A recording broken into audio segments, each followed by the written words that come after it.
1206 онд монголчууд нэгдэж их Монгол улс мэндэлсэн. Энэ өдөр хүч, зориг, эв нэгдлийн бэлэгдэл болон үлдсэн.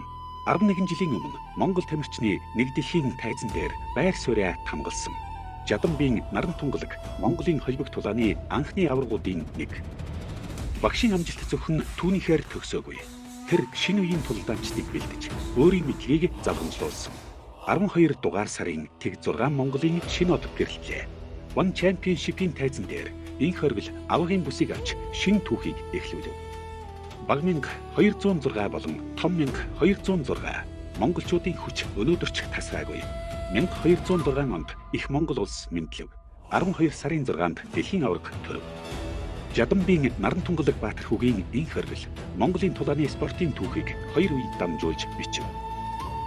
Энэ бол төр зургийн ялалт биш, шинэ үеийн эхлэл. Бидэнтэй хамт Монгол түүх, Монгол хүчний шинэ хуудсыг нээнэ.